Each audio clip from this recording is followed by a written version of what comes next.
Guys, welcome back to the channel. So today I'm going to do a detailed tutorial on removing and reinstalling the front and rear wheel on a 25 and up DRZ4S.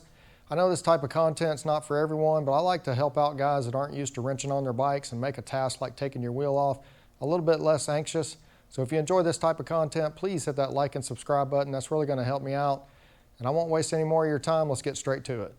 All right, so the first thing I like to do is just go ahead and break this axle nut loose before I get the bike lifted up off the ground.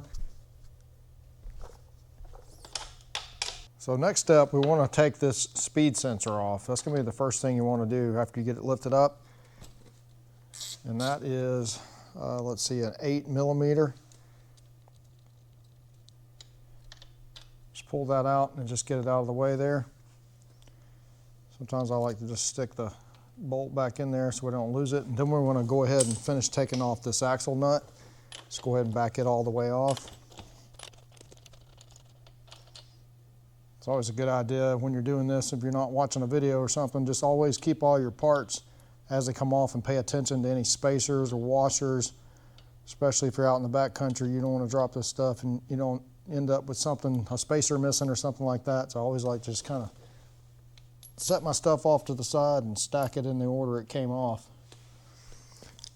And then just go ahead and, you probably want to go ahead and back off of these because there is some tension on the wheel. But if there's not much tension, you can just go ahead and push this axle nut out, which this one doesn't have any tension on it. So I'm just going to go ahead and pull the whole axle shaft out. We'll go ahead and just pull that all the way out. And also pay some attention to these spacers that you've got for the chain adjustment, which orientation they were in. But this one's going to go, this line here is going to be toward the front of the bike, and the little lip sticking up. So you're going to pull that all the way out. Same thing on the other side. Just want to look at your spacer, but I'll show it to you here. On the other side, it's just flat, doesn't have the lip on it. So if you get these confused, the one with the little L-shaped lip on it is going to go on the left side of the bike. The flat one is going to go on the right side of the bike. And it's just got a little groove in there. It's going to line up with these chain adjustment marks so you can get your axle orientated straight. So just keep that in mind. If you get these things mixed up, they are different and are not going to fit one side versus the other. All right, once you got that axle shaft out of there, you just want to grab the chain and kind of work the wheel forward a little bit so you can get enough slack to slip that chain off. And once you get the chain slipped off, you're going to want to come around to the other side. All right, from this point, you just want to try to work the wheel out. You're going to have to pull this brake caliper off of here. So just kind of work it back slowly. And once you get that out of the way, it's a good idea to just kind of prop it up here. You don't want it hanging just basically from the pressure of its own brake line there. You don't want to damage this. So you kind of just prop it up somewhere or tie it with a bungee if you have to. All right, guys, from this point, you just want to go ahead and pull these spacers out. You don't want to lose those. There's one on each side. On this particular bike, on the DRZ4S, they appear to both be the exact same. Some bikes are not the same, so you want to make sure you keep them in the order that they came out. Which side they go on is going to make a big difference. So they have to go in the proper order. But like I said, these appear to be the exact same on each side, but it's always a good idea just to keep the right side on the right side and the left side on the left side. All right, guys, now we're going to get our wheel back on. Just want to reinstall our spacers. You want to wipe those off and just make sure they're nice and clean before you stick them in there. You don't want to get any sand or dirt down in your bearings. So once you got those on there, we're going to work the wheel back up there. Go ahead and get our brake caliper situated first. It's just got, I don't know if you can pick this up on the camera, it's got a little channel right here, and there's a matching surface right here on the side of the swing arm. You want to just, before you get the wheel all the way up in there, you want to get that started on that little channel. It should just slip right on there.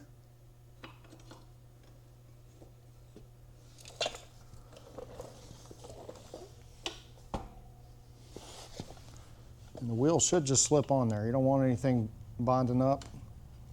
You want to get this spacer, make sure it slides easily in between the caliper there.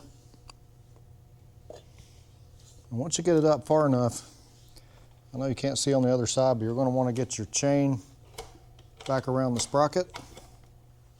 All right, once you've got your caliper lined up on the other side and you've got your chain back in the proper position, you want to get your foot or something under the tire so you can just lift it up enough. You want to get this axle shaft back in there. Should just slip right in once you get it lined up. And then keep in mind the orientation of this. You want this little L shape toward the outside. At this point, it's probably beneficial to go ahead and loosen these up a little bit. If you're having trouble, just go ahead and back those off. We're going to have to readjust the chain anyway. I didn't do that at first, but you probably want to just go ahead and back these off before you start taking the wheel off.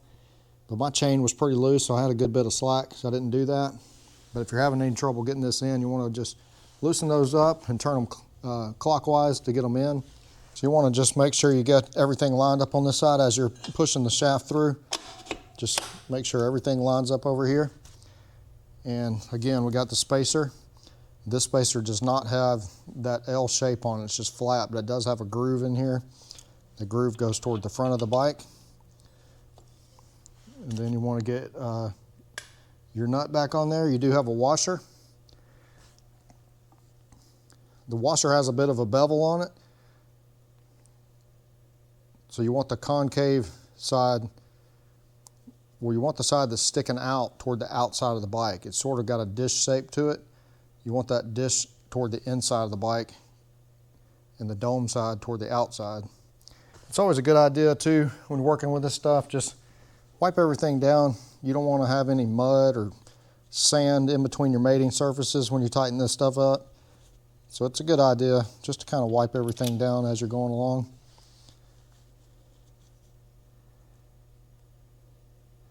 And this nut is also directional as well. You want the flat side toward the bike. This thing's got like a little bevel, a lip on it.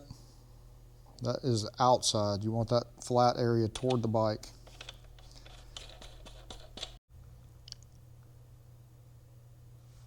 All right, before you torque the rear axle nut down, you want to do your chain adjusting procedure. Suzuki recommends you do that on the side stand. So you're probably best to get it down off the lift because the suspension's slightly more compressed on this swing arm lift versus being on the side stand. But once you've got your chain adjusted properly, you're going to want to torque up this rear axle nut to 81.5 foot-pounds. The speed sensor torque is 7.5 foot-pounds, and the locking nuts on the adjusters are 16.5. From this point, we're going to move on to the front wheel. All right, now we're going to do the front wheel. So you want to take off this little nut here, or this bolt, to remove the speed sensor, which is an 8mm. Let me just double check that to confirm. Yep, 8mm. You just want to get that out of the way. That way when you're pulling your wheel off, there's no chance of damaging the end of that sensor. You don't really have to get it out of there. We'll just flop it over to the side here. The next step, you want to go ahead and loosen up the bolts for the brake caliper. Those are going to be a 12mm. You want to do this while the bike's still on the ground. That way you don't knock it off your stand. I've just got it propped up here, slightly lifted, but the tire's still touching the ground.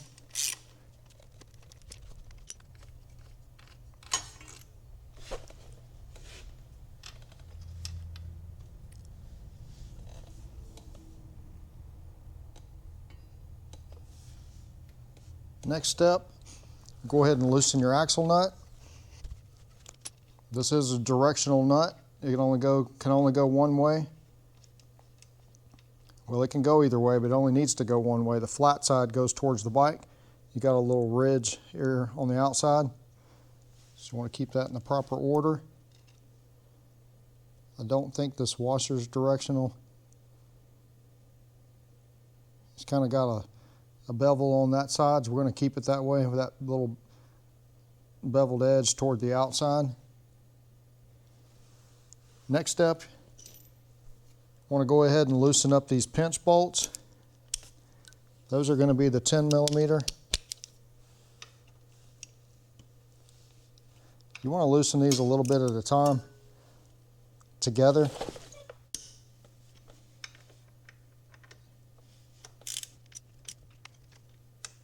Same thing on the other side.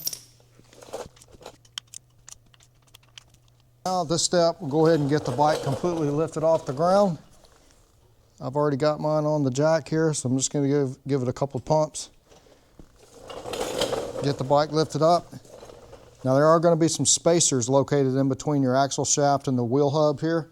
You want to keep in mind, you don't want those to just fall out and lose where they go. This will be my first time taking this one off. Sometimes the spacers are different from one side to the other. So you don't want to lose those, not know where they go.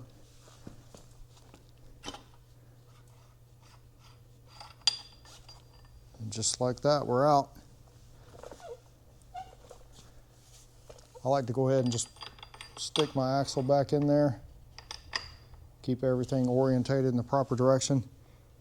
I'm going to go ahead and show you here. I'm going to go ahead and pull these spacers out just so we don't lose those. They're just pressed in there on the bearing seal. I like to just keep those on the proper side of the bike. So I'm going to leave this one laying over here. It looks like it's got a little lip on it that goes toward the outside of the bike, and we can see the oil marks here. We know that goes inside the seal. I just like to place those on the ground here on the proper side. Sometimes these are different. I haven't measured them, and I'm just going to place the other one on the other side. So now we're just going to reverse order putting the wheel back on. First thing I want to do is put your spacers back in. I've still got them orientated the right side. I like to wipe the grime and the grease off of them, make sure they're nice and clean before I stick those back in. If you had an older bike, it's not a bad idea to check your wheel bearing seals and your bearings as well. This bike's brand new. There's no reason to check any of that. Older bike, it wouldn't hurt to put a light coat of grease around these as well.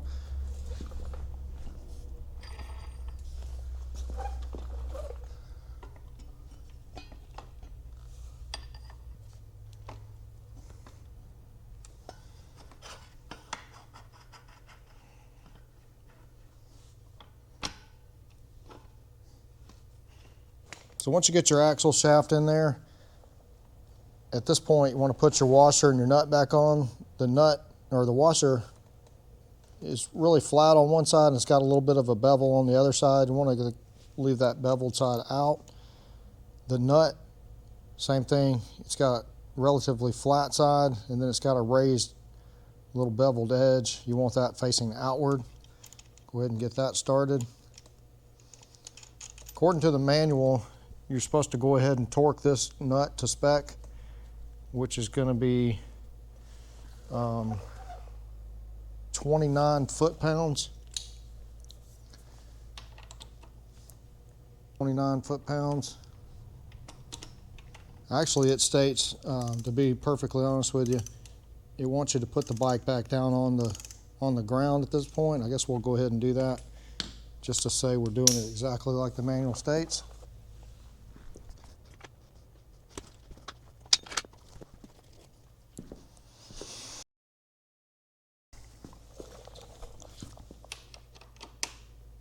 Go ahead and torque that down.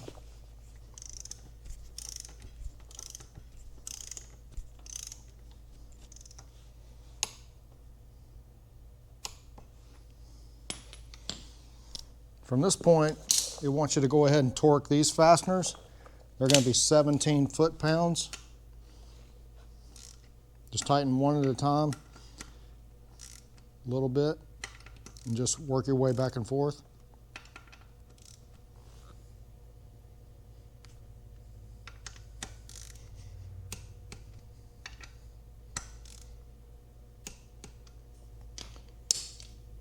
All right, from this point, we've already put the speed sensor on, but the manual states to put that on at this point. Or actually, they want you to wait till the very end on that. From this point, now we're going to grab the bike, and I'm just going to hold on to the front handlebars, set it up, and bounce the forks up and down.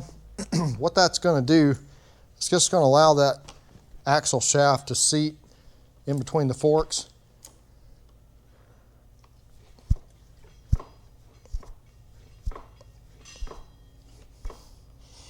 For whatever reason, they didn't want us to put the caliper back on at this point. I don't really think it would make that much difference.